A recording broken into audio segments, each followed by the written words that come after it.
Hello everyone, I Lavina Kumawat welcoming you all at score Shala. तो last video में हमने discuss किया था रेस्पिरेटरी सिस्टम के बारे में कि रेस्पिरेटरी सिस्टम जो होता है वो कितने पार्ट्स में डिवाइडेड है और कौन कौन से पार्ट्स में डिवाइडेड है। सो कुछ पार्ट्स के बारे में हमने अच्छे से पढ़ लिया था। सो आज मैं आपको रिमेनिंग पार्ट्स के बारे में बताने वाली हूँ और उस प्रोसेस के बारे में बताने वाली हूँ जिसकी वजह से आपको एनर्जी मिलती है या मुझे एनर्जी मिल रही है। तो जितने भी ह्यूमन बीइंग्स है, वी नो वेरी वेल कि रेस्पिरेशन से हमें एनर्जी मिल रही है and we have a particular system जिसकी वजह से क्या हो रहा है, रेस्पिरेशन हो रहा है, दैट इज रेस्पिरेटरी सिस्टम। सो हमने पढ़ा था कि रेस्पिरेटरी सिस्टम के लिए अगर कोई ऑर्गन रेस्पिरेटरी सिस्टम के अंदर है, अगर उसके अंदर वो प्रेजेंट है या उसके अंदर वो एग्जिस्ट करता है, दैट मीन्स कि वो कुछ क्वालिटीज से ऊपर होना चाहिए, कुछ क्वालिटीज जो है वो उसके अंदर होनी चाहिए, कुछ स्पेशल फीचर्स हमने पढ़े थे। दैट मीन्स उसमें से फीचर्स कौन कौन से थे, तो वो फीचर्स थे आपके कि कोई भी जो ऑर्गन है वो पूरा का पूरा ब्लड वेसल से कवर्ड होना चाहिए या उसका सरफेस एरिया जो है वो बड़ा होना चाहिए सो दैट कि वो ऑक्सीजन को एब्जॉर्ब कर सके, राइट। सो कुछ पार्ट्स के बारे में हमने पढ़ लिया था, आज हमें रिमेनिंग पार्ट्स के बारे में पढ़ना है कि कौन कौन से पार्ट्स ऐसे हैं जो रेस्पॉन्सिबल है हमारे रेस्पिरेशन के लिए। सो रेस्पिरेटरी सिस्टम में जो नेक्स्ट पार्ट है हमारा वो क्या है, bronchial tree, that is bronchial tree. अब ब्रोंकियल ट्री से पहले हमने क्या क्या पढ़ा था तो मैं आपको बता देती हूँ कि आपने क्या पढ़ा था। सबसे पहले हमने पढ़ा था नेजल कैविटी। सबसे पहले हमने क्या पढ़ा था, हमने पढ़ा था नेजल कैविटी। नेजल कैविटी के बारे में हमने पढ़ लिया था। एंड नेजल कैविटी के बाद में क्या था, तो नेजल कैविटी से जैसे ही हमारी जो एयर है वो जैसे ही एंटर होती है, एंटर होने के बाद वो कहाँ जाती है, इस वाले पार्ट में जहां पर एक कॉमन पैसेज है। किसका कॉमन पैसेज है, so nasal cavity and buccal cavity जहां पर ज्वाइन होती है उस पैसेज को हम क्या कहते हैं, दैट इज फेरिक्स, दैट इज फेरिक्स। ठीक है, फेरिक्स के बाद क्या था, तो फेरिक्स के बाद था लैरिक्स। फेरिक्स के बाद क्या था, larynx, that is vocal cord. Vocal cord जिसके अंदर प्रेजेंट है और उसको हम क्या कहते हैं, वोकल बॉक्स कहते हैं, वॉइस बॉक्स कहते हैं। मतलब वैसा बॉक्स जिसमें से क्या निकल रही है, आवाज निकल रही है जिसकी वजह से हम बोल पा रहे हैं, दैट इज लैरिक्स। तो नेजल कैविटी के बाद क्या आया था, फेरिक्स। फेरिक्स के बाद क्या आया था आपका, लैरिक्स। लैरिक्स के बाद क्या आया, ट्रैकी। ट्रैकिया आया था, ट्रैकिया। ट्रैकिया के बारे में हमने पढ़ा था कि उसके ऊपर क्या होता है, कार्टिलेज की रिंग्स होती है। वो रिंग्स क्या काम करती है, उसको प्रोटेक्ट करती है सो दैट कि वो कोलैप्स नहीं करे। मतलब अगर एयर है तब तक तो वो जो ट्रैकी है वो प्रॉपर रहेगा, बट जैसे ही उसके अंदर से एयर को हम रिमूव कर लेंगे तो ट्रैकी को पूरा चिपक जाना चाहिए था, बट वो नहीं चिपकता है।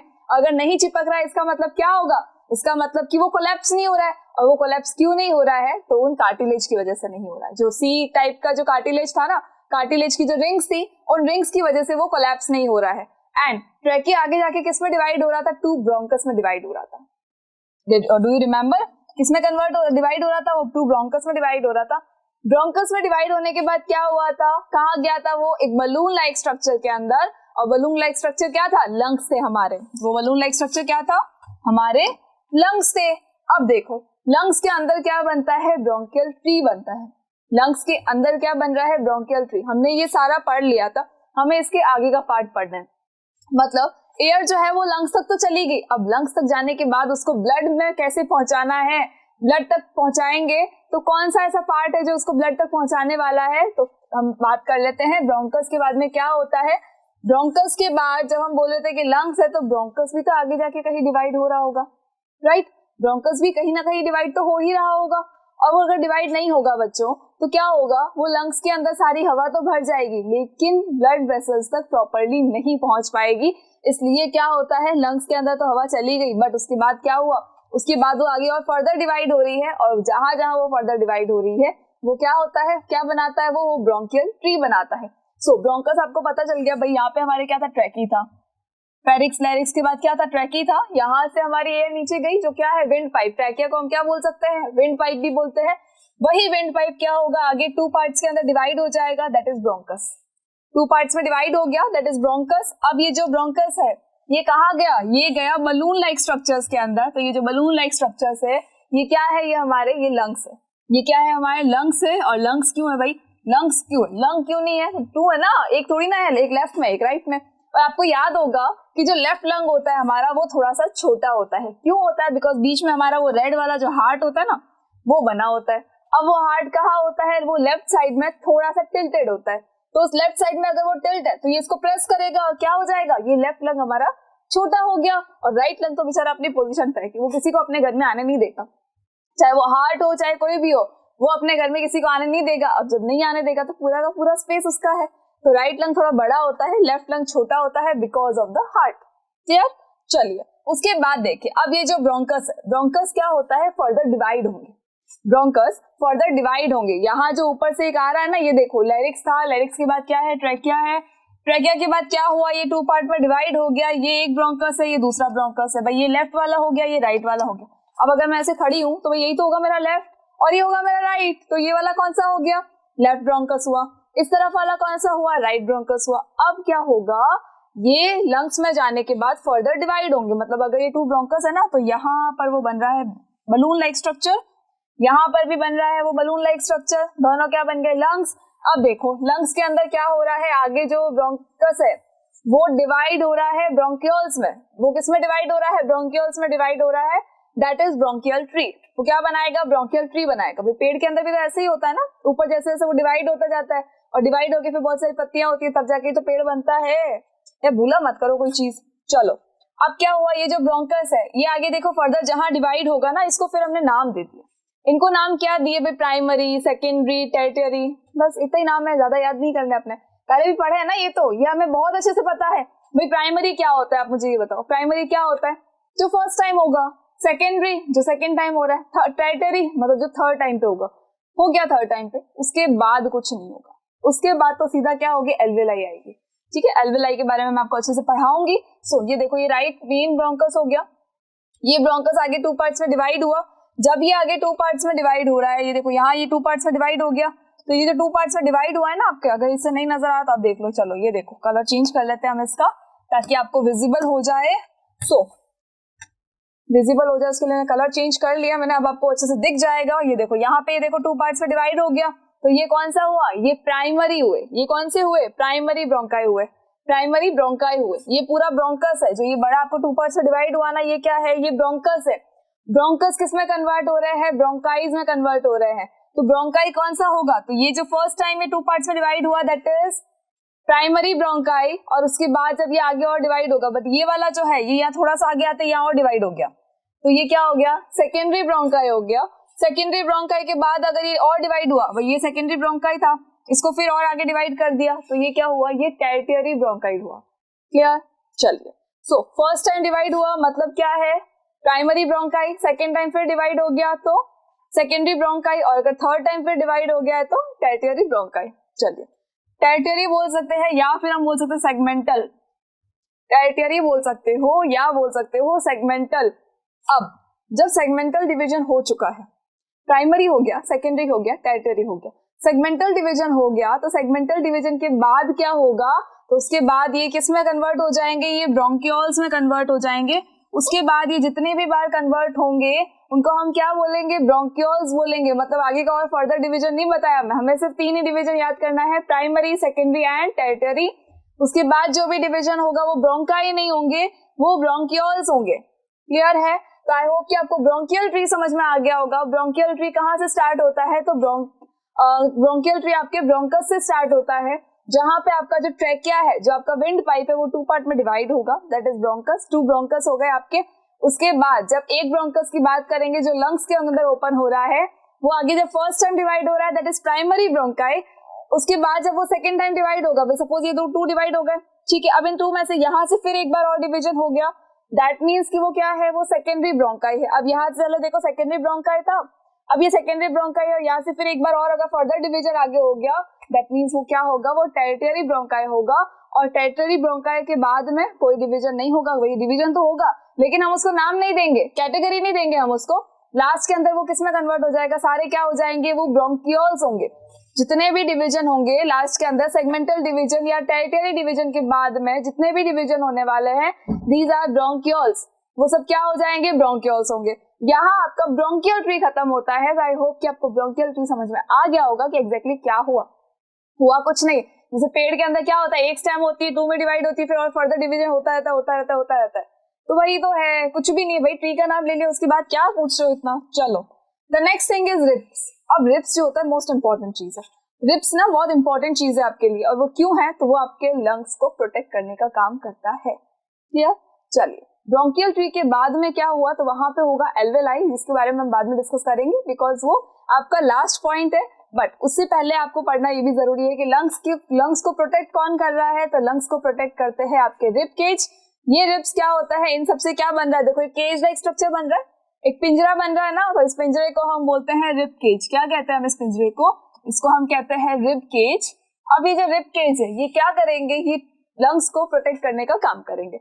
मतलब ये 2 रिब केज, देखो इधर से भी एक आ रहा है, इधर से भी एक आ रहा है, यहाँ पे एक जॉइन हो गया, तो इसके अंदर क्या होता है, एक लंग होता है आपका, इसके अंदर भी एक लंग होता है, दोनों मिलके क्या हो जाएंगे, 2 लंग्स हो गए। मतलब कि आपके लंग्स को प्रोटेक्ट करने का काम कौन करेगा, रिब केज करेगा। भाई आप अपनी चेस्ट कैविटी पे हाथ लगा के एक बार देखो, क्या आपको लग रहा है कि वो अंदर की तरफ जा रही है, क्या आपके लंग्स को आप खुद दबा सकते हो क्या? अरे नहीं दबा सकते भाई, ट्राई भी मत करना, ज्यादा जोर से करा तो पता चला ये रिब केज को नुकसान हो गया, तो आप उसको नहीं दबा सकते। क्या कौन प्रोटेक्ट कर रहा है उसको प्रोटेक्ट कर रहा है रिब केज, उसको प्रोटेक्ट कर रहा है। और रिब केज जो होता है इसके अंदर कितनी रिब्स है, तो देखो एक बार कितनी रिब्स है, इसके अंदर 12 पेयर ऑफ रिब्स होती है, 12 पेयर ऑफ रिब्स होती है। 12 पेयर ऑफ रिब्स क्यों बोला हमने, पेयर क्यों बोला हमने, पेयर ही तो है। ये देखो यहाँ से एक आया, इधर से भी एक आया, तो 1 पेयर हुआ, फिर यहाँ से एक आया, फिर यहाँ से एक आया, तो ये कितना हो गया, 2 पेयर हो गया भाई। ये फर्स्ट पेयर हुआ, ये सेकंड पेयर हुआ, फिर ये थर्ड पेयर, ऐसे 4th 5th 6th 7th 8th 9th 10 और 11 और 12 पेयर हो जाएंगे। ठीक है, अब 12 पेयर तो हो गए, लेकिन इसके अंदर से ना कुछ जो होते हैं वो फ्लोटिंग रिब्स होती है, कुछ फॉल्स रिब्स होती है, और कुछ जो होती है वो आपकी ट्रू रिब्स होती है। ठीक है, ट्रू रिब्स हो जाएगी, फॉल्स रिब होगी। चलो एक बार काउंट कर लो इनको, 4, ये 5, ये 6, 7, 8, 9, 10, ये 11 और ये 12। क्लियर? चलिए अब देखो जो ट्रू रिब्स होती है आपकी, ट्रू रिब्स जो है वो 1 to 7 है, मतलब 1 to 7 मतलब यहाँ तक जो है, देखो यहाँ तक क्या हो गया, ये वाली हो गई ट्रू रिब्स। ये वाली कौन सी हो गई, ये हो गई आपकी ट्रू रिब्स। ट्रू का मतलब क्या होता है, जो बिल्कुल सही है, एकदम परफेक्ट है। अब परफेक्ट कैसे है, तो देखो एक चीज देखो, पीछे से देखो ये क्या है, ये हमारा है रीढ़ की जो हड्डी, जिसको हम बोलते हैं ना वर्टेब्रल कॉलम, जिसको वर्टेब्रल कॉलम बोलते हैं, रीढ़ की हड्डी बोलते हो ना, तो वो ये वाली हड्डी है जो देखो पीछे से जा रही है आपके, उसमें आधी नजर आ रही है नीचे से, आधी ऊपर से नजर नहीं आ रही है, बिकॉज वो बैक साइड में है। ठीक है, अब देखो यहां से देखो ये जॉइंट है ना सारे रिब्स, तो ये जितने भी रिब्स है ना ये हमारी बैकबोन से या हमारे वर्टेब्रल कॉलम से कनेक्टेड होती है। और जब वो कनेक्ट होने के बाद देखो फिर से ये घूम के आगे की तरफ आ रही है ना, तो ये जो आगे कहाँ कनेक्ट हो रही है, तो देखो आगे भी एक सेंटर में एक बोन है आपके सेंटर में ना, यहाँ पे आप टच करके देखोगे ना आपको बोन लाइक स्ट्रक्चर जो है लगेगा, फील होगा आपको बोन लाइक स्ट्रक्चर। अब वो जो बोन लाइक स्ट्रक्चर ये जो फील हो रहा है ना भाई, बोन ही है, इसको हम क्या कहते हैं, ये इसको हम कहते हैं स्टर्नम, इसको हम क्या बोलते हैं, स्टर्नम, इसको हम कहते हैं स्टर्नम। ठीक है, ये आपका स्टर्नम हो गया। अब स्टर्नम कहाँ होता है, तो हमारी चेस्ट कैविटी में होता है, और जो बैक साइड वाला जो बैकबोन है भाई, ये वाली हमारी क्या है, ये बैकबोन है। ठीक है, इसको भूलना नहीं है, ये है बैकबोन, या फिर हम बोल सकते हैं वर्टेब्रल कॉलम। तो ये जो बैकबोन है, सारी की सारी रिब्स पीछे की तरफ उससे कनेक्टेड होगी बैकबोन से, और आगे की तरफ अगर देखेंगे तो किससे कनेक्टेड होगी, स्टर्नम से कनेक्टेड होगी, लेकिन सारी नहीं होगी। कितनी होगी, तो भाई ट्रू रिब्स कितनी है, 7 है, तो 7 ही तो कनेक्टेड होगी, तो ये 7 रिब्स को हम क्या बोलते हैं भाई, ट्रू रिब्स है ये तो हमारी। ठीक है, 7 इधर हो गई, 7 उधर हो गई, मतलब 7 पेयर्स जो होते हैं वो ट्रू रिब्स होती है। उसके बाद में आते हैं फॉल्स रिब पे। फॉल्स रिब्स कौन सी होगी, तो देखो 8 to 12, अब 8 to 12 ये सारी कौन सी हो गई, ये फॉल्स रिब हुई। ठीक है, जो मेनली जो आपके लंग्स को प्रोटेक्ट करने का काम करती है वो करती है 1 to 7। 1 to 7 जो है उनका मेन काम है, दैट मीन्स कि उनको हम क्या बोलते हैं, ट्रू रिब्स कहते हैं। और उसके बाद की जो है भाई ट्रू रिब्स है, इसका मतलब वो किससे कनेक्टेड होगी, डायरेक्टली वो स्टर्नम से कनेक्टेड होगी। उसकी बाकी वाली जो है जो रिमेनिंग है 8 to 12 ये सारी आपके स्टर्नम से कनेक्टेड बिल्कुल भी नहीं होगी। क्लियर? जो आपकी 7 रिब्स जो आपकी 7 पेयर ऑफ रिब्स है वो स्टर्नम से कनेक्टेड है, that is why it is called true ribs. और जो 8 to 12 है वो आपके इससे स्टर्नम से कनेक्टेड नहीं होगी। स्टर्नम से कनेक्टेड नहीं होगी मतलब ये क्या हो गई, ये फॉल्स रिब्स हुई। अब ठीक है, ये तो हमें समझ में आ गया कि भाई ट्रू रिब्स है 1 to 7, 8 to 12 क्या है, फॉल्स रिब्स है। क्लियर है? उसके बाद अब मैं आपको एक और नाम बता रही हूँ, that is floating ribs. Floating ribs कहते हैं। फ्लोटिंग रिब्स किसको कहते हैं भाई, यहाँ लिखा भी है, मैं यहाँ लिख देती हूँ एक बार आपके यहाँ पे, फ्लोटिंग रिब्स। अब फ्लोटिंग का मतलब क्या होता है मुझे ये बताओ। फ्लोट करने का मतलब होता है कि कोई चीज तैर रही है। फ्लोट करने का मतलब क्या होता है, तैरना। फ्लोट का मतलब क्या होता है, तैरना, जैसे तैरो, तो ये क्या हो जाएगा, फ्लोट करना हुआ। अब फ्लोटिंग रिब्स है मतलब ऐसी दो रिब्स होती है जो कि ना स्टर्नम से कनेक्टेड नहीं होती है, ना ही किसी अदर रिब से कनेक्टेड होगी। दैट मीन्स कि वो क्या होगी, वो फ्लोटिंग रिब्स होंगी। अब फ्लोटिंग रिब्स में आपको बता देती हूँ कौन कौन सी है। देखो दो है, दो पेयर होते हैं, एक ये देखो, एक ये देखो। ये दोनों ही ना किसी भी रिब से कनेक्टेड नहीं है।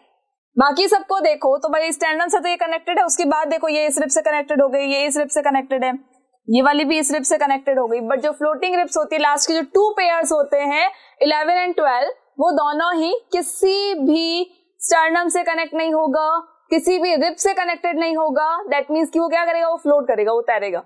अब जब वो तैरेगा इसका मतलब क्या हुआ, वो फ्लोटिंग रिब्स है। क्लियर है? चलिए, आई होप कि आपको रिब केज समझ में आ गया होगा। एग्जैक्टली रिब केज क्या होता है, तो एक तरह का हम मान सकते हैं कि इंटरनल स्पेस है हमारी बॉडी के अंदर, और वो स्पेस क्या कहाँ प्रेजेंट है भाई, हमारी चेस्ट कैविटी में प्रेजेंट है। थोरेसिक कैविटी जो हमने पढ़ी थी उसमें प्रेजेंट है। क्या काम करता है, तो लंग्स को प्रोटेक्ट करने का काम करता है। एंड रिब केज में कितने पेयर ऑफ रिब्स होती है, 12 पेयर ऑफ रिब्स होती है, जिसमें से 7 पेयर ऑफ रिब्स जो है वो ट्रू रिब्स होती है, जो कि बैकबोन से कनेक्टेड होने के साथ साथ ही वो स्टर्नम से कनेक्टेड है। स्टर्नम क्या होता है, तो सेंटर बोन है जो आपके सारी रिब्स को कनेक्ट करने का काम करती है। उसके बाद जो 8 to 12 रिब्स होती है, 8 to 12 जो रिब के पेयर्स है वो आपके स्टर्नम से कनेक्टेड नहीं होते हैं, और उनको हम क्या कहते हैं, फॉल्स रिब्स कहते हैं। लेकिन उसमें से भी जो 8, 9, 10 है वो अदर रिब से कनेक्टेड है। बट जो आपके 11 और 12 वाला पेयर है वो किसी भी स्टर्नम से, किसी भी रिब से, कहीं से कनेक्टेड नहीं है। इसका मतलब वो क्या है, वो फ्लोटिंग रिब्स है, जो कि फ्लोट कर रहा है, अभी तैर रहा है ऐसे यूं। ठीक है, चलिए, आई होप कि आपको रिब केज अभी क्लियर होगा, कोई इसमें डाउट नहीं होना चाहिए, बहुत इजी टॉपिक है ये तो। चलिए, the next thing is alveoli. जो मेन काम होता है ना आपका कि गैस को एक्सचेंज करना है, वो काम होता है आपके एल्वोलाई का। एल्वोलाई क्या होती है, तो एल्वोलाई इट्स एयर सैक, हम उसको बोल सकते हैं, एयर सैक बोल सकते हैं हम इसको। एयर सैक्स कहाँ प्रेजेंट होते हैं, ये कहाँ प्रेजेंट होगा भाई, ये एयर सैक्स कहाँ होंगे भाई, जब हम रेस्पिरेटरी सिस्टम पढ़ रहे हैं तो हमने कहाँ छोड़ा, लंग्स पे छोड़ा, तो भाई लंग्स में ही तो होंगे, कहाँ जाएंगे, उसके अलावा कहीं नहीं हो सकते भाई। जब हमने बोला यहाँ हमारी नेजल कैविटी के बाद क्या है, फेरिक्स है, यहाँ पे फेरिक्स के बाद क्या है, लेरिक्स है, लेरिक्स के बाद क्या है, ट्रेकिया है। और तो भाई बाहर कहाँ जाओगे, ट्रेकिया के बाद तो टू ब्रोंकस में कन्वर्ट हो गया, उसके बाद क्या हो गया, लंग्स आ गए। अब लंग्स के बाहर कोई जा सकता है, नहीं जा सकते। उससे पहले के पार्ट में क्या ये नाम आया था, नहीं आया था, इसका मतलब ऊपर तो है नहीं है। ठीक है, इतना तो हमें क्लियर है मैडम। तो अभी क्या हुआ, ब्रोंकस के बाद क्या होता है, वो 2 पार्ट्स, 3 पार्ट, 4 पार्ट में डिवाइडेड होता है। तो वो प्राइमरी हो गया, सेकेंडरी हो गया, टेरिटरी या फिर सेगमेंटल हो गया। क्लियर है? और सेगमेंटल के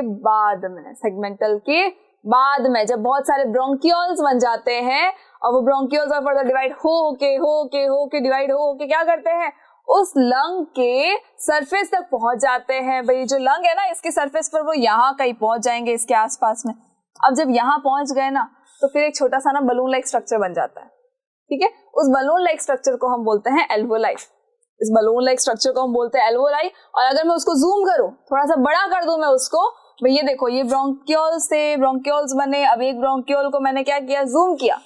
ये आप अपने फोन में भी तो जूम करते हो, तो मैंने भी अपने कैमरा को जूम कर लिया, क्या फर्क पड़ा, तो मैंने क्या करा, उसको जूम करा। जब जूम करा ना, तो मुझे एक फिर बलून लाइक स्ट्रक्चर दिखा। मैंने कहा यार एक बलून तो ये था, इसके अंदर और बलून है, और इसके अंदर ना 1 या 2 बलून नहीं है, हमारे पास तो ये 2 ही बलून है जो हमें दिख रहे हैं।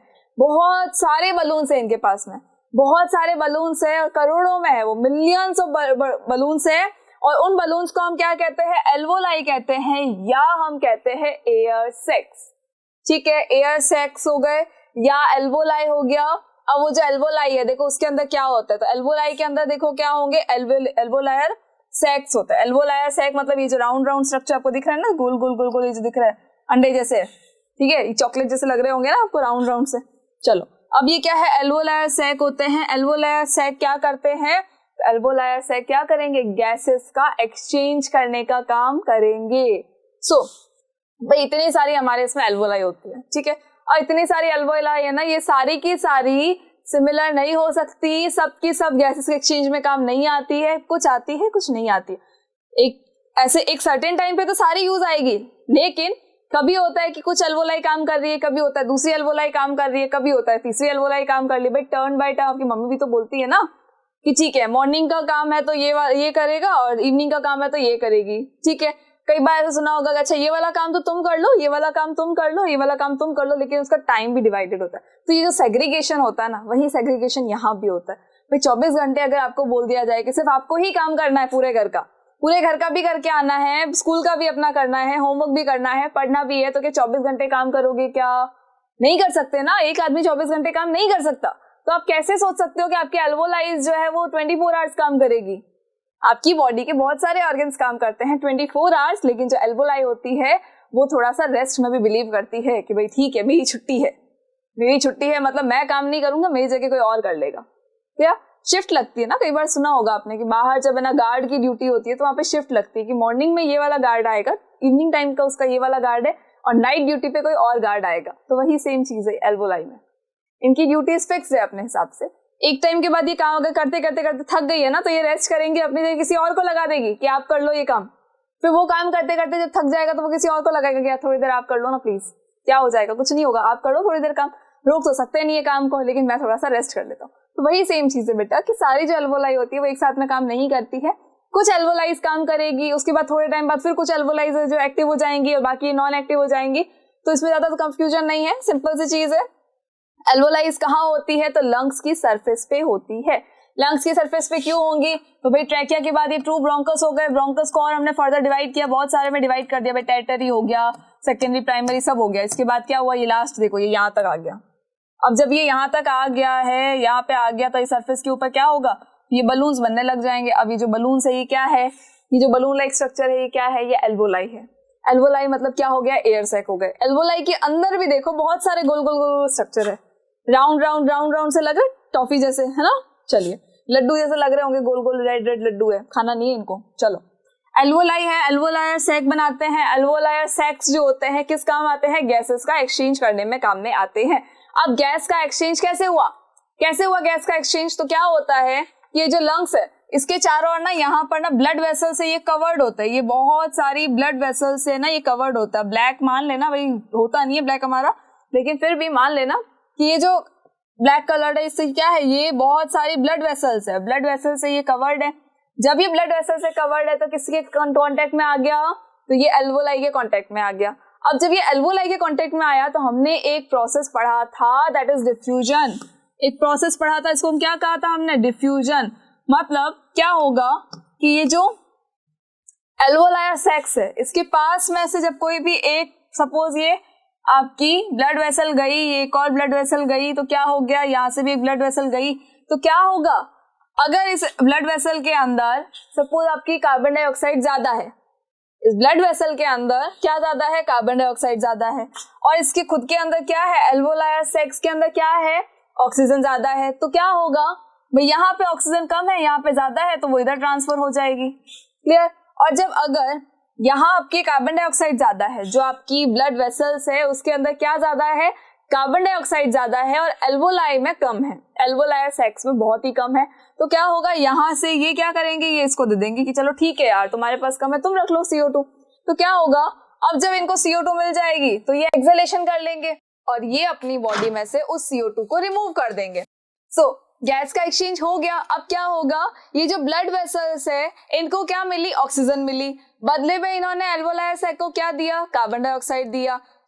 ये ब्लड वेसल्स क्या करेंगी? अब इनको जब ऑक्सीजन मिल चुकी है तो ये बहुत खुश हो गई है। क्यों हो गई है? भाई बॉडी को ऑक्सीजन ही तो चाहिए, तो वो खुश हो गई। अब वो कहाँ जाएंगी? वो फिर से कहाँ चली जाएंगी? कहाँ जाएंगी भाई? पंप करने नहीं जाएगी क्या? हार्ट के पास जाएगी। कोई भी चीज बाहर से सपोज आप लेके आते हो, किसी के पास दुकान पे अगर जाके कोई चीज एक्सचेंज करके लाते हो, क्या एक्सचेंज करते हो भाई? रुपए एक्सचेंज करते हो ना, रुपए उनको देते हो और सामान लेके आते हो, तो किसके पास आते हो? मम्मी के पास ही जाते हो ना। बस या तो मम्मी के पास जाओगे, पापा के पास जाओगे। तो ये भी क्या करते हैं, ये जो ब्लड वेसल्स है ऑक्सीजन को ले लेंगी और बदले में देंगी कार्बन डाइऑक्साइड। वो पैसे तो होते नहीं हमारी बॉडी के अंदर, तो ये देंगी कार्बन डाइऑक्साइड और उस ऑक्सीजन को लेके कहाँ चली जाएगी? हार्ट के पास चली जाएगी। और वो हार्ट क्या करेगा, उसको पंप करेगा फिर से और हमारी बॉडी में सारे ऑर्गन्स तक उस ब्लड को पहुंचाने का काम करेगा, भाई उसको प्रेशर देगा, जल्दी जाओ उसको बॉडी ऑर्गन्स को दे के आओ ये, ठीक है। चलिए अब यहाँ जो कार्बन डाइऑक्साइड आई है, जो एल्वोलायर सैक के अंदर कार्बन डाइऑक्साइड प्रेजेंट है, वो कहाँ चली जाएगी, तो वो अगेन वापस वही वाला प्रोसेस होगा, वो ब्रोंकियोल्स में जाएगी, ब्रोंकियोल से जाएगी ब्रोंकस तक, ब्रोंकस तक चली गई, ब्रोंकस से गई ट्रैकी तक और ट्रैकी से फिर बाहर आ गई नेसल कैविटी के थ्रू, क्या हो जाएगा, बाहर आ जाएगी, ठीक है। तो यहाँ पे कार्बन डाइऑक्साइड क्या हो गई, बॉडी से रिमूव हो चुकी है। अब अगेन फिर आप इनहेलेशन करोगे, फिर वही प्रोसेस होगा। अब यहाँ तक तो आपको आई होप कि क्लियर होगा, गैसेस का एक्सचेंज हो गया है, ऑक्सीजन हमारी बॉडी तक आ चुकी है। तो ऑक्सीजन आ गई है तो कहाँ जाएगी ऑक्सीजन, हार्ट उसको पंप करेगा, उसको प्रेशर देगा और वो कहाँ जाएगी, बाकी के सेल्स तक चली जाएगी। तो सारे सेल्स को क्या मिल जाएगी, ऑक्सीजन, और उससे क्या होगा, ग्लूकोज के साथ में ऑक्सीडेशन रिएक्शन होके आपको मिलेगी एनर्जी, और उसी एनर्जी के साथ आपको पढ़ना भी है और इधर उधर कहीं नहीं जाना वीडियो में, सिर्फ वीडियो को छोड़ के टीवी देखने मत निकल जाना। चलो डायफ्राम, डायफ्राम एक टॉपिक आपका रह चुका है, जो यहाँ आपका रेस्पिरेशन ऑलमोस्ट आपका कंप्लीट हुआ है। तो उसके अलावा एक जो मेन पार्ट और होता है वो है डायफ्राम। अब एक भी पार्ट को ना मिस नहीं कर सकते, क्योंकि अगर एक भी पार्ट गायब हो गया ना तो हम गायब हो जाएंगे, इसलिए उसको मिस नहीं करना है। चलो डायफ्राम क्या होता है, तो डायफ्राम देखो ये वाला स्ट्रक्चर जो होता है ना, ये डायफ्राम होता है, ये डोम लाइक स्ट्रक्चर है, ये डोम लाइक स्ट्रक्चर है ना। भाई ताजमहल वगैरह जब ड्रॉ करते हो, जब स्कूल में बोला जाता है कि एक सीनरी बनाओ, तो क्या बनाते हैं, घर बनाते हैं, घर के ऊपर एक गोल ऐसे बना देते हो, तो वो क्या होता है, वो डोम ही तो होता है। जो ताजमहल के ऊपर ऐसे गोल गोल देखे होंगे ना, तो वो डोम ही होते हैं। चलो तो ये क्या है, ये डोम लाइक स्ट्रक्चर हो गया, कौन हुआ, डायफ्राम, ठीक है। डायफ्राम एक डोम लाइक स्ट्रक्चर हुआ। अब वो कहाँ होता है, तो देखो लंग्स के बिल्कुल नीचे है, लंग्स के बिल्कुल नीचे है ना। अब देखो लंग्स के बिल्कुल ये नीचे है, और ये डोम लाइक स्ट्रक्चर कब है ना ऐसे डोम की तरह रहेगा, एक टाइम पे होता है ये ऐसे रहता है, एक टाइम होता है तब ये एकदम स्ट्रेट हो जाता है। क्यों हो जाता है, इसको जब लंग्स को जब स्पेस चाहिए, अगर लंग्स को स्पेस चाहिए, लंग्स को स्पेस कब चाहिए, भाई लंग्स के अंदर हवा भरेगी तभी तो स्पेस चाहिए आपके। तो लंग्स को जब स्पेस चाहिए होता है, उसके अंदर जब हवा भरती है तो हवा भरेगी तो लंग्स जो होंगे वो फूल जाएंगे। जब वो फूलेंगे तो क्या होगा, हमारा जो रिब केज है वो भी थोड़ा सा ऊपर की तरफ आएगा। भाई सांस लेते हो तो हमारी चेस्ट थोड़ी सी बाहर की तरफ आती है, दैट मीन्स क्या हो रहा है, जब आपने सांस ली तो लंग्स क्या हुए, फूल गए। अब जब लंग्स फूल गए हैं तो जो आपका रिब केज है वो थोड़ा सा बाहर की तरफ आ जाएगा, ठीक है।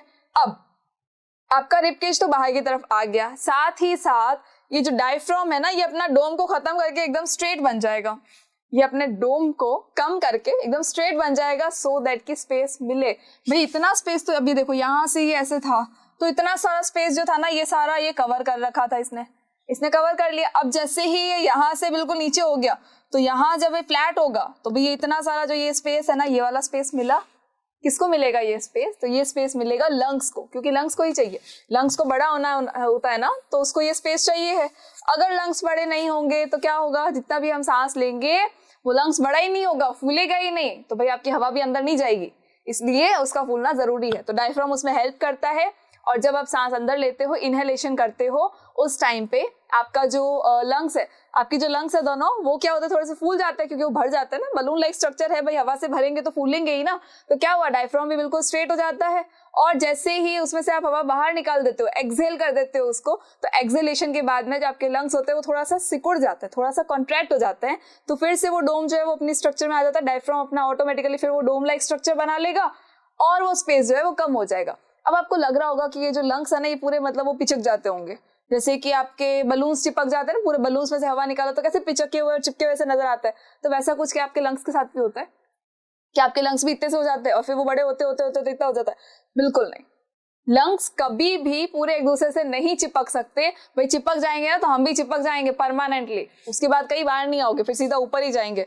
सो लंग्स कभी नहीं चिपक सकते, लंग्स कोलैप्स नहीं हो सकते, जैसे आपका ट्रैकी ना कोलैप्स नहीं हो सकता ना, सेम वैसे ही आपके लंग्स जो है वो कोलैप्स नहीं हो सकते, बिकॉज उनका स्ट्रक्चर इस तरह से ही मॉडिफाइड है, वो पूरा का पूरा इस तरह से ही बना हुआ है कि भले उनके अंदर हवा हो या नहीं हो, थोड़ा सा भले इतना स्ट्रक्चर फूलने के बाद है, तो फूलने से पहले हो सकता है इतना सा होगा, लेकिन पूरा ऐसे हो जाए ये पॉसिबल नहीं है, ये 1% भी पॉसिबल नहीं है। हो सकता है इतना होगा, भाई फूलेगा तो फिर और इतना हो जाएगा, भाई थोड़ा सा गैप ये होगा माइनस सा, लेकिन ऐसा नहीं होगा कि भाई इतना हुआ फिर इतना हो गया, फिर इतना हुआ फिर इतना हो गया, बिल्कुल नहीं हो सकता, ये पॉसिबल नहीं होता है। सो आई होप कि आपको यहाँ तक पूरा क्लियर है।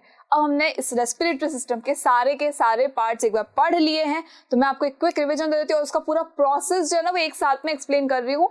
वही चीज है जो पहले हमने पढ़ी थी कि पूरा एक कंपाइल्ड फॉर्म में आपके पास प्रोसेस होना चाहिए, वरना एग्जाम में क्या लिख के आओगे कि मैम ने क्या पढ़ाया था, कि भाई नेजल कैविटी पढ़ाई थी, उसके बाद फेरिक्स पढ़ाया था, उसके बाद लेरिक्स पढ़ाया था, और उसके बाद शायद लंग्स पढ़ाए थे, ब्रोंकाई पढ़ाया था। अरे भाई प्रोसेस पूछ रहा है वो रेस्पिरेशन का, वो ये नहीं बोल रहा आपको कि रेस्पिरेटरी सिस्टम के सारे पार्ट्स बताओ। पार्ट्स आपको समझने हैं, जहां वो पूछे वहां बताना है, जहां वो बोले कि आपको रेस्पिरेशन का प्रोसेस बताना है तो भी प्रोसेस कैसे बताओगे वो भी एक बार देख लो। तो प्रोसेस में क्या होगा भाई, सबसे पहले हम क्या करेंगे, हम इनहेलेशन करेंगे। सबसे पहली चीज है क्या हुआ, इनहेलेशन होगा। चाहिए क्या भाई रेस्पिरेशन के लिए, ऑक्सीजन ना, तो उसको लेना भी तो पड़ेगा। अगर खाना खाना है तो किचन तक तो जाना ही होता है ना, तो बस वही है, अगर रेस्पिरेशन करना है तो ऑक्सीजन चाहिए। ऑक्सीजन कहाँ से लेंगे, एटमॉस्फेयर से लेंगे। ऑक्सीजन खुद चल के नहीं आएगा कि अच्छा ठीक है इस सेल को जरूरत है ना तो मैं इसके पास आ जाता हूँ, बिल्कुल नहीं। आपको रेस्पिरेशन करना पड़ेगा, आपको ब्रीदिंग करनी पड़ेगी उसके लिए। सो ब्रीदिंग के लिए सबसे पहला क्या होता है, नेजल कैविटी। ठीक है, नेजल कैविटी जो होती है इससे आप क्या करते हो, ब्रीदिंग करते हो। नेजल कैविटी के अंदर कितने नॉस्ट्रल्स होते हैं आपके पास, 2 नॉस्ट्रल्स होते हैं। उन नॉस्ट्रल्स को डिवाइड करने का काम कौन करता है, सेप्टम करता है। और इन नॉस्ट्रल्स के अंदर क्या होता है, हेयर होता है, म्यूकस होता है, जो क्या करेंगे आपके डस्ट पार्टिकल्स को रिमूव करने का काम करेंगे। आपके डस्ट पार्टिकल्स को उसमें से रिमूव कर देंगे, बॉडी में से अंदर नहीं जाने देंगे, बॉडी के बाहर ही रहेंगे वो। अब उसके बाद क्या होता है, देखो उसके बाद एक यहाँ से आए, हवा आ गई हमारी यहाँ से, तो ये कॉमन पैसेज आ गया जो क्या है, फेरिक्स है। फेरिक्स के अंदर क्या हुआ, हवा जो है आ तो गई है, लेकिन अब जब आप अगर स्वेलो कर रहे हो किसी चीज को, उस टाइम पे ये हवा पास ऑन नहीं होगी, ये वही अटकी हुई रहेगी। भाई आप इनहेलेशन नहीं कर सकते जब आप कोई चीज को स्वेलो कर रहे हो।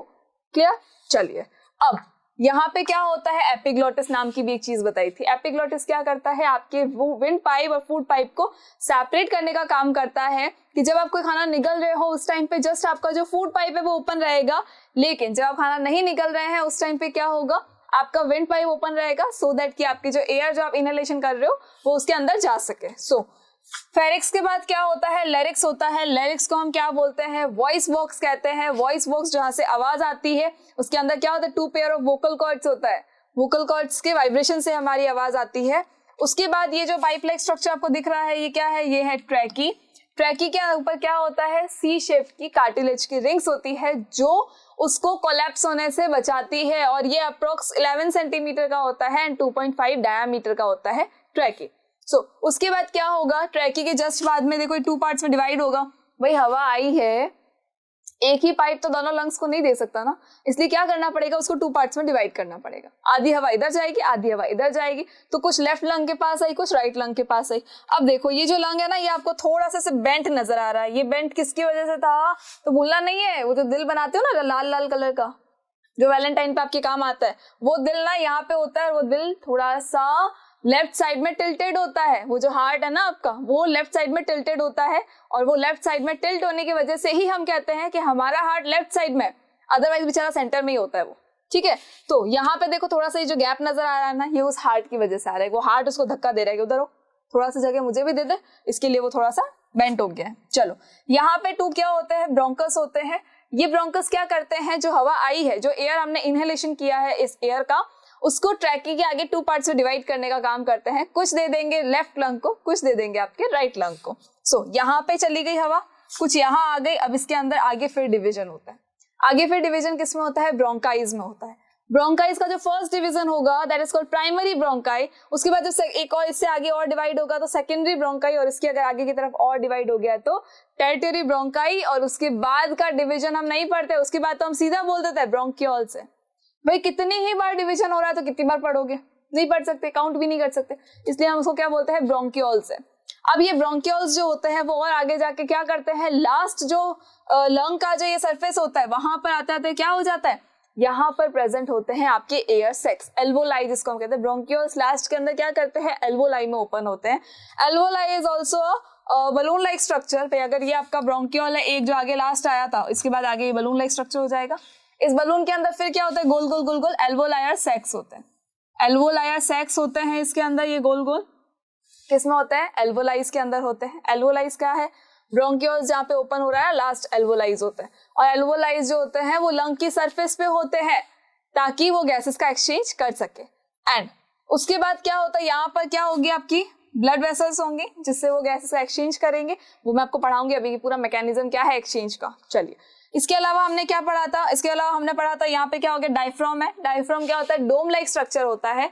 जब आप इनहेलेशन करते हो तो आपका डायफ्राम बिल्कुल फ्लैट हो जाएगा सो दैट कि आपके लंग्स को स्पेस मिल जाए, और जब आप एक्सहेलेशन करोगे तो आपके लंग्स को स्पेस नहीं चाहिए तो वो फिर से डोम लाइक स्ट्रक्चर में आ जाएगा, लेकिन आपके लंग्स कभी भी कोलैप्स नहीं कर सकते। एनी कंडीशन में, किसी भी कंडीशन में कभी भी आपके लंग्स कोलैप्स नहीं करेंगे। अगर वो कोलैप्स करेंगे ना तो हम कोलैप्स कर जाएंगे। चलो, उसके बाद देखो ये रिब केज है। ये रिब केज क्या होता है, तो रिब केज लंग्स को प्रोटेक्ट करने का काम करता है।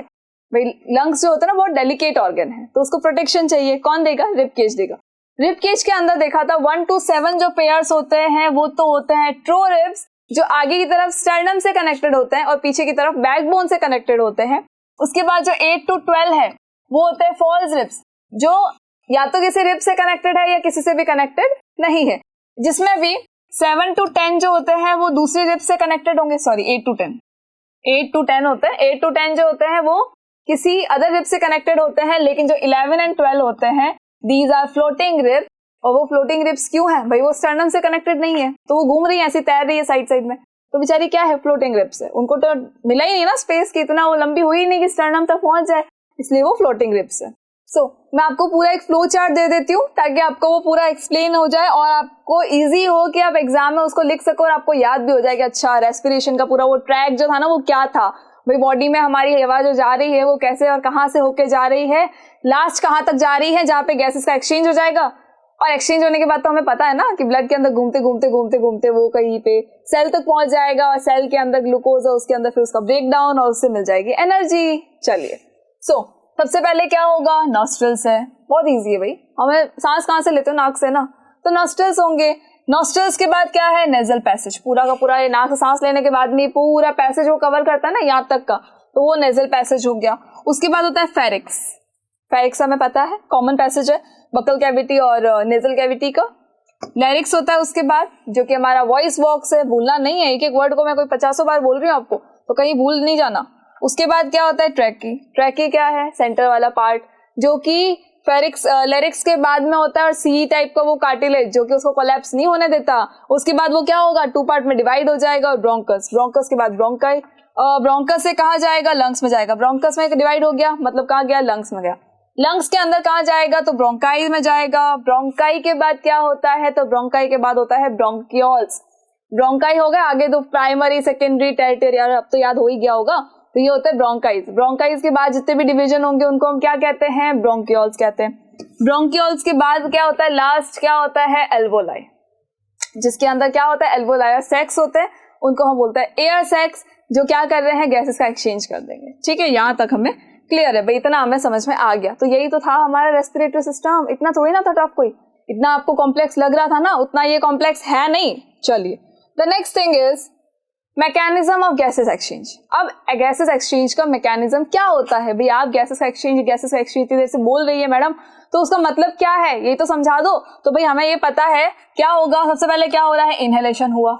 इनहेलेशन हुआ तो जो इतना बड़ा जो हमने इतना ये सब पढ़ा है ना पूरा पैसेज, वो पूरा पैसेज क्या है, ये सारा देखो, इतना सारा ये पैसेज क्या है, यहाँ से इनहेलेशन हो रहा है, कहाँ गया, लास्ट यहाँ तक पहुंच गई हमारी हवा।